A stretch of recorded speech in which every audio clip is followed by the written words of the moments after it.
Баршаңызға сәлем. Сіздерді өз каналымда көргеніме өте қуаныштымын.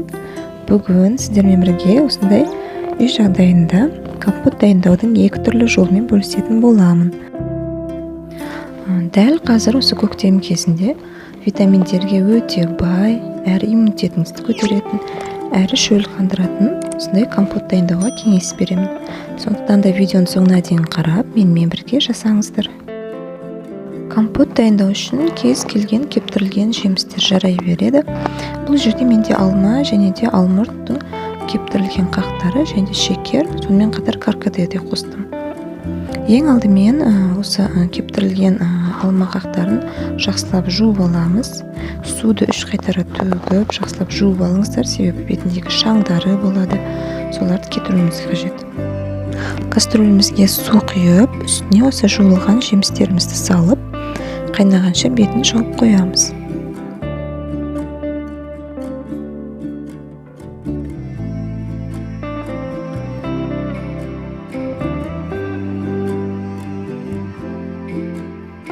Міне біздің суымыз қайнап жатыр екен.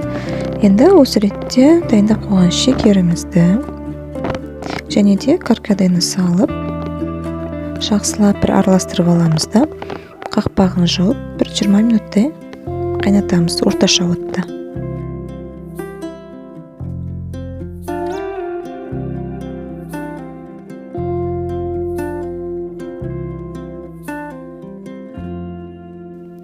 Міне біздің компотымыз дайын болды. Осы 20 минут қайнатсаңыздар жетеді.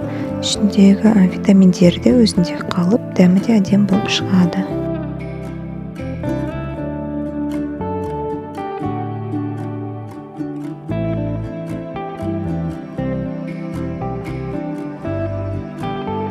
Қараңыздар, шына біздің компотымыздың түсі қандай әдемі.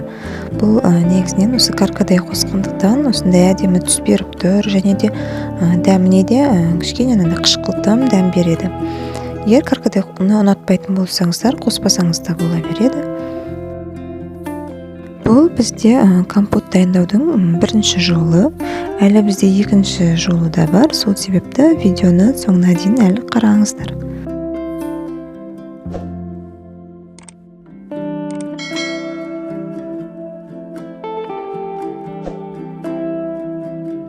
Ал бұл бізде екінші компотымыз.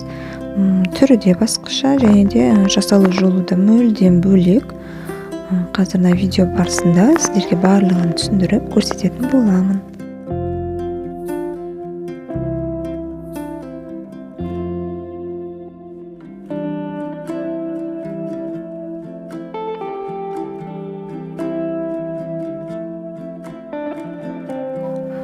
Бұл компотқа да мен осы кептірілген жемістерді қолдандым. Бұл жерде алма және алмұрт қақтары. Ең алдымен біз суымызды кастрөлге құйып, осылай қайнатып алуымыз керек. Міндетті түрде осылай қайнап тұру қажет. Сонан соң үстіне шекерімізді салып, 5 минуттай қойып қоямыз. Осылай қайнап тұру қажет. Астын өшірмейміз. Біздің бұл сиропымыз дайын болғанша біз жаңағыдай кептірілген алма қақтарын жақсылап жуып аламыз. Жаңағыдай 3 қайтара жуып аласыздар, шаңдарын кетіріп.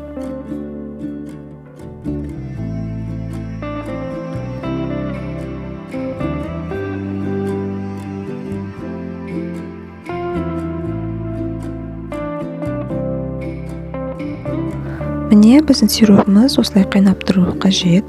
Енді осының үстіне жуылған жемістерімізді саламыз.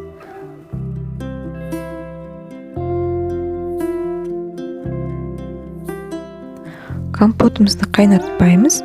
Бірден қақпағын жауамыз да газдың астын өшіреміз. Осылайша біздің компотымыз түнімен тұрады, азанға қарай дайын болып шығады. Міне біздің компотымыз түні бойы тұрды, және де өзінің дәмі, витамині өзінің ішінде қалады, дәмі барлығы үйлесіп әдемі болып шығады.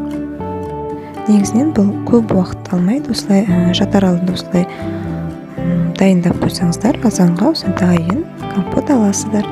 Өте дәмді болып шықты. Маған екі әдісте ұнады. Негізінен дәміден тура мектеп кезіндегідей асханада ішетін компоттың дәміне өте ұқсас, әдем болып шықты.